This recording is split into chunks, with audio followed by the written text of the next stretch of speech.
박 대통령이란 국가와 헌법재판소라는 국가 간에 분쟁이 났나요? 국제사법재판소는 이런 사안을 아예 받아주지도 않습니다. 네덜란드 헤이그에서 활동 중인 현지 한인 변호사 누가 국제사법재판소에서 특정 국가의 탄핵 결과를 다시 심판해준다고 했답니까? 이런 건 주장이 아니라 구라라고 합니다.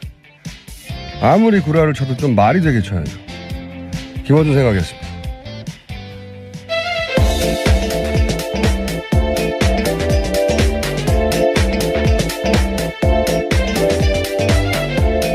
시사인의 김은지입니다. 네.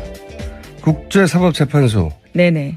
박 대통령 변호인단이 워낙 그동안 뻥을 세게 쳐서 웬만한 뻥엔 제가 면역이 돼 있어요. 이건 정말 여태 뻥 중에서도 정말 군계일 뻥이다 이건 정말. 국제사법재판소에서 헌재판 이게 제가 보기에는 가짜뉴스의 소재로 제공하는 것 같긴 한데 여기는 국가 간 분쟁을 다루는 거거든요. 영토 분쟁이나. 예, 그런 사실을 알고도 일부러 그런 주장을 할 가능성이 큽니다. 가능성이 큰 게 아니고 당연한 거죠. 이 변호사가 한 얘기인데. 이거 외교적 분쟁을 다루는 건데 박사모가 정부는 모르겠어요.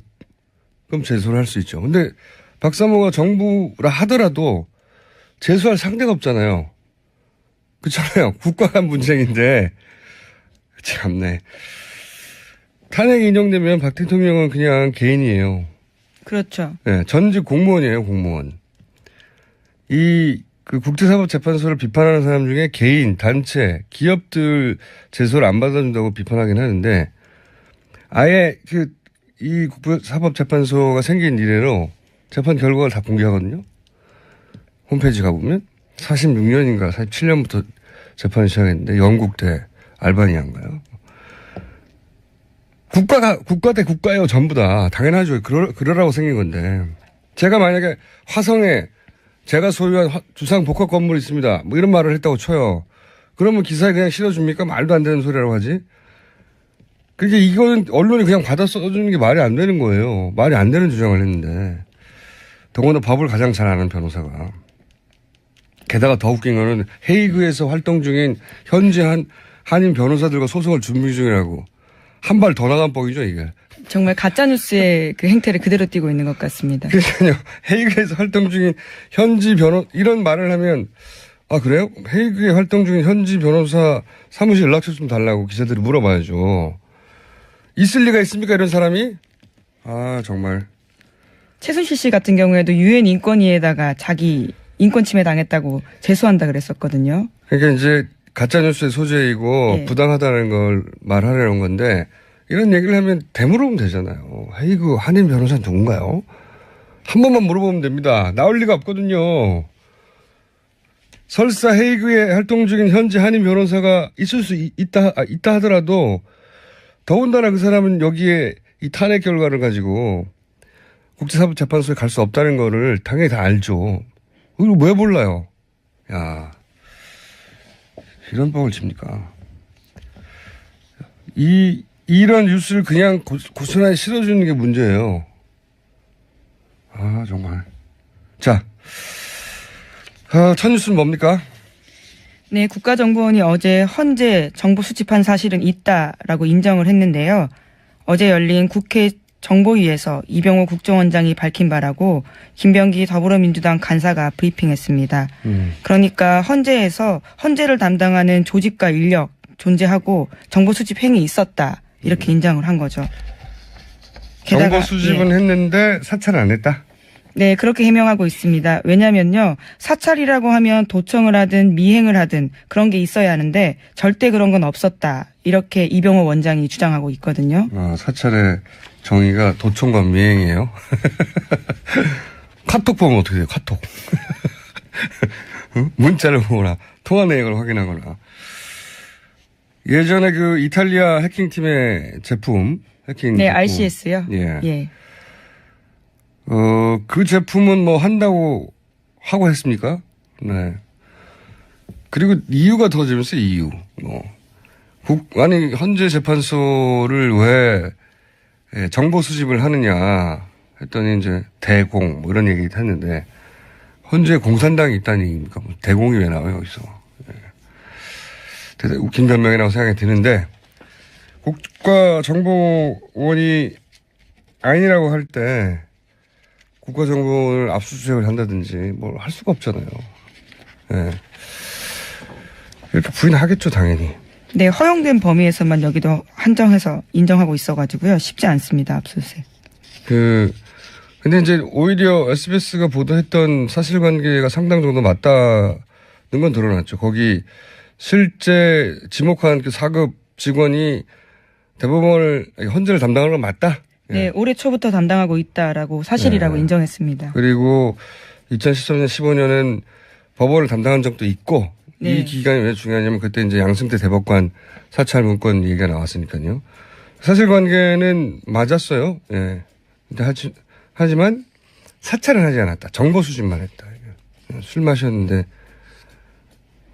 술 마시고 운전했는데 음주운전은 아니다. 뭐 이런 비슷한 얘기죠. 다만 양승태 대법관 사찰 문건 관련해서는 그 직원이 관계없다 이렇게 밝히기도 하긴 했는데요. 그 직원이 관계없다고 한 건지 그 대상이 양승태 대법관이 아니라고 한 건지는 모르겠으나 여하간 뭐 의뢰 예상했듯이 부인했습니다. 예, 속칭 국정원 법조팀 있다라는 거죠. 네. 자, 다음 뉴스는요? 네, 특검 관련된 뉴스인데요. 특검이 김영재 원장의 부인인 박채윤 씨가 지난해 초 우병우 전 수석의 부인과 여러 차례 통화한 기록을 확보했다고 합니다. 그런데 박채윤 씨 같은 경우에는요, 이 사실을 적극적으로 부인했다고 하는데요. 그 이유가 최순실 씨가 우 전 수석의 부인의 휴대폰을 빌려서 자신과 통화한 거다 이렇게 이야기한 겁니다. 굉장히 재밌는 뉴스예요. 이게 좀 헷갈리는데 김영재 원장 골프 치러 갔다고 당일날 아침에 4월 16일 날. 네네네. 4월 16일 날 비선 시술의 혐의로 지목을 받았던 김영재 원장의 부인 박채윤 씨 휴대폰 통화 내역을 보니까 거기에 우병우 전 민정수석 전화번호와의 통화가 있는 거죠. 그래서 특검이 우병우 전 민정수석하고 통화한 거 아니냐 그랬더니 아니다 하고 자기는 절대 아니라고. 네, 자기는 그런 기억이 없다라는 거죠. 그런 기억이 없다가 아니라 자기는 모른다는 거죠. 모르고 나서 근데 왜 통화 기록이 있냐고 그랬더니 그때 마침 우병우 전 민정수석과 같이 있던 최순실 씨가 부인과요? 부인과 우병우 전 민정수석의 부인과 같이 있던 최순실 씨가 그때 그 부인의 폰으로 나한테 전화를 한 거다. 한마디로 말하면. 근데 이제 이거는 김영재 원장 부인 박채윤 씨의 주장이 더 신빙성이 있는 것이 부인과 통화했다면 뭐 그 자체가 불법이 아니기 때문에 통화했다고 말할 텐데 자기는 모르고 그때 같이 있던 최순실 씨가 그 우병우 전 민정수석의 부인 폰으로 전화를 했다는 거잖아요. 예. 이게 재밌는 게, 우병우 전 민정수석의 부인은 최순실 씨를 아는데, 우병우 민정수석은 모른다고 한 게 되는 거 아닙니까? 장모도 지금 모른다고 하고 있고요. 장인은 최태민 씨하고 절친이라고 이제 그런 증언이 나왔고. 장모는 최순실 씨하고 40년 전부터 이제 봉사단. 그때부터 알았던 사이라고 이제. 증언이 나오고 있죠. 사진도 나왔고. 우병우 민정수석의 결혼식에 최태민 씨가 왔다고도 증언이 나왔고. 그리고 이번에는 이제 우병우 민정수석 부인이 최순실 씨와 가깝다라고 하는 정황이 나왔는데 우병우 민정수석만 몰라요. 최순실을. 온 가족이 속인 겁니다. 장인, 장모, 부인 모두가 최순실을 안다는 사실을 다 속인 거죠. 굉장히 재밌는 기사입니다. 앞으로 이거는 이제 검찰 특수본에서 더 추가 조사를 하겠죠. 왜냐면요. 특검에서 더 수사를 진행할 수 없었던 게요. 이 휴대폰이 그러니까 대포폰이었다고 합니다. 그래서 이영선 행정관이 개통해 준 건데 사건이 터지고 버리라라고 해서 실물을 확보하지 못해서요. 더 수사를 진행하지 못했다고 합니다. 실물을 확보하지 못했지만 통화 기록이 나와 있으니까요. 추가 수사가 검찰에 의해서 우병우 민정수석 팀을 만들었다고 하니까 굉장히 단신인데 재밌는 뉴스입니다. 그러니까 이제 우병우 민정수석의 가족 중에 우병우 전 민정수석의 이제 가족 중에 본인만 모르는 거예요. 네, 일관되게 모른다고 하고 있죠. 자, 다음 순요. 네, KBS가 메인 뉴스에서 최순실 게이트, 박근혜 게이트 관련된 특검 수사 결과 발표를요, 한 꼭지만 처리했다고 미디어 오늘이 보도했습니다. 그리고 대신해서 같은 날 북한 보도만 10꼭지를 했다고 해서요, 대비되고 있고 이에 대해서 KBS 내부에서도 비판이 나오고 있다는 겁니다. 특검 수사 결과 발표를 모든 언론이 크게 받았는데 여기는 한 꼭지인데 그것도 8번째인가 9번째 뉴스였고요. 나머지는 다 북한 뉴스입니다. 북한 뉴스가 10꼭지. KBS 뉴스를 보면 곧 전쟁이 납니다, 우리가. 이게 이제 권력이 아직 살아있다는 방증이죠. KBS가 이러는 건. KBS가 뭐 북한 뉴스가 10배가 중요하고 특검 관련 발표는 10분의 1밖에 안 된다고 스스로 판단했겠어요. 뉴스 데스크가 아직 권력 하에, 영향력 하에 있다는 거죠. 원래 이 부정한 권력 스스로 물러나는 법이 없습니다. 자, 다음 수는요. 네, 또 특검 관련해서요, 박영수 특검의 부인이 관련 집회로 혼절하는 사태까지 빚어졌다고 CBS가 보도했습니다. 특검 관계자 말에 따르면 지병을 앓고 있던 박 특검 부인이 집회로 인한 스트레스를 받으면서 결국 쓰러졌다라면서요, 잠시 외국으로 나가는 방안까지 검토 중이다, 이렇게 밝혔습니다. 그러니까요. 이건 경찰이 뭐 하나 몰라요. 예전에 세월호 관련 해서 집회가 있으면 세월호 그 노란 리본 있지 않습니까? 그것도 압수했었어요, 경찰이. 그런데 이 방맹이 들고 지금 특검 집 앞에서 휘두르는데 그냥 둔다는 거 아닙니까? 이게 말이 안 되는 거죠. 네. 배지를 뭘 합니까? 그것도 압수했었는데 지금 경찰은 이 친박 집회에 대해서 대단히 관대한 건 명백한 사실이에요. 예. 역시 권력이 아직 살아있다는 방증 중에 하나죠. 다 수사엔 다 입건해야죠. 당연히. 예. 네, 또 특검 같은 경우에도요, 가처분 신청했거든요. 집회 금지해달라고요. 27일에 했는데요.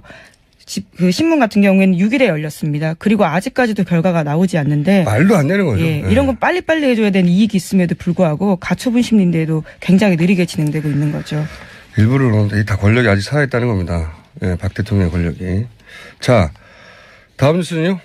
네, 김종인 전 더불어민주당 비대위 대표가 어제 탈당의 뜻을 공개적으로 표시했습니다. 그리고 나서 기자들과 만나서 대선 출마를 배제하지 않느냐라는 질문에 대해서는 그건 마음대로 생각하시라라고 이야기를 했고요. 또 새로 교섭단체를 만들려고 하는 정황도 보인다고 합니다. 간만에 대선 읽긴 뉴스가 나왔네요. 이 김종인 전 대표 관련 뉴스는 항상 개헌이라는 단어를 세트를 읽어줘야 되는데 한번 얘기를 제가 며칠 전에 한 것 같은데 개헌 이슈는 원래 개헌을 고리로 친박, 친문 제외 다 모여라 이거였거든요. 제3지대니 뭐 빅텐트니. 그러다가 이제 탄핵 국면에서 이게 바뀝니다. 친박은 포함하는 걸로. 자유한국당, 바른당, 국민의당이 공동으로 개헌 전선을 만들어서 민주당 후보와 대결 구도를 만든다. 이렇게 바뀌어 가고 있는 중이에요. 왜냐하면 지금 현재 민주당 세가 워낙 지지율이 잘 나와서 근데 이제 자유당, 바른당, 국민당만으로는 200석이 안 되거든요. 개헌선. 여기에 그래서 민주당의 비문 세력이 합해져야 된다. 그러면 200석이 넘어가요. 개헌선이. 그 비문의 구심점이 김종인 전 대표다. 그래서 계속 김종인 전 대표를 거론해 왔던 건데 이제 그림은 김종인 전 대표가 그러면 이 비문 세력을 이끌고 탈당을 해서 본인만의 세력을 만들어서 그러기를 바라는 사람들이 있겠죠. 네. 그리고 나서 민주당 대 나머지 세력의 그 고리를 개헌으로 잡는 거죠. 이렇게 전선을 만들려고 하는 건데 이제 그 과정에서 특별한 주자가 없으면 본인이 직접 그 연대 대선 주자가 될 수도 있는 거 아니냐. 뭐 이런 전망이 나오는 거고요. 근데 정치인이 이제 큰 그림을 그리는데 그리고 그 큰 그림 속에서 자기 뜻을 펼치겠다는 게 나쁜 게 아니죠. 모든 정치인이 다 그렇게 하죠. 예. 근데 제가 이 탈당 뉴스 관련해서, 재밌었던 대목은 국론이 양분되어서라고 하던데 우선 국론이 양분이 비율이 안 맞아요. 예. 8대 2예요. 양분이 아니고. 근데 어쨌든 본인이 그래서 국민 대통합을 이루겠다. 이게 탈당의 명분이에요. 국민 대통합.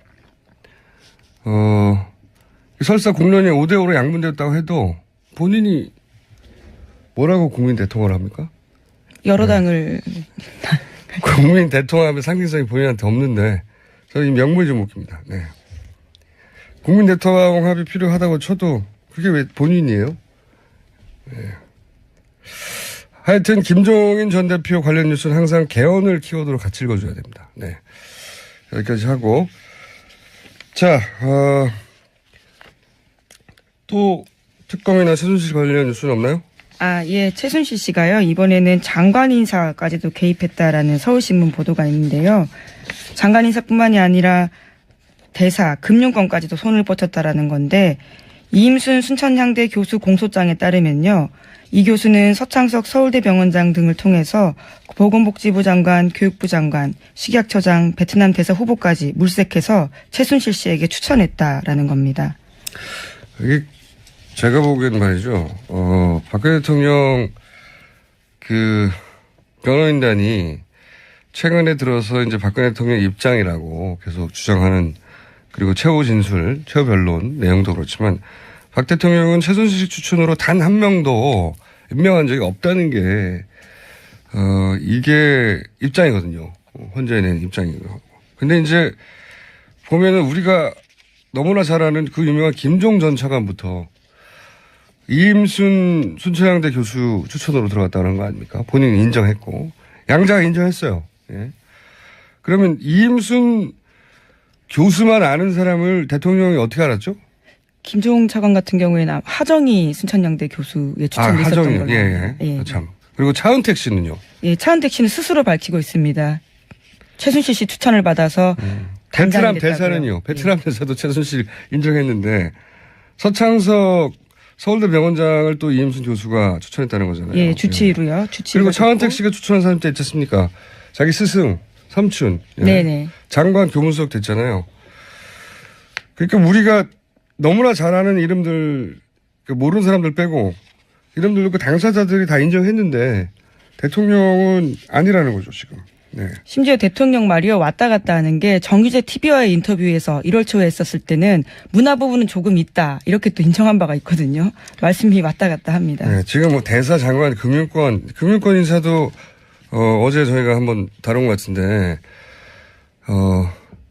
그 독일에서 예. 신용장을 개설해서 무역회사한테나 주는 신용장을 개설해서 정유라 대출을 해줬던 그 양반을 위해서 그러니까 사기업의 인사에도 개입을 했다는 정황이 나왔잖아요. 네, 이상화 KB 본부장이죠. 또 있어요. KT 광고 담당자로 들어가 있는 사람들. 네네. 네. 이동수 신혜성 씨요. 그 사람들은 뭐 대사 장관급도 아니에요. 그냥 사기업의 광고 담당자인데 그걸 대통령이 직접 지목해가지고 그 사람들 취직시키려고 한 거 아닙니까? 예. 네, 너무 많은데 우리가 모르는 건 더 많겠죠. 그렇죠. 초반에 조금 등장했었는데요. 대한항공의 고 아무개시라고요. 거기도 인사를 개입했었다라는 의혹이 있었습니다. 지점장으로 갔던가요? 예. 네, 독일에 있다가 제주도로 갔었는데요. 제주도에 예. 그 당사자들은 인정을 해요. 당사자들은. 그리고 추천하는 사람들도 내가 추천했다고 하고 그리고 자기가 추천하는 사람이 결국 임명되는 걸 보고 깜짝 놀랐다. 뭐 이런 얘기 계속 나오는데 네. 임명권자는 아니라고 하는 거죠. 예. 나는 단 한 사람도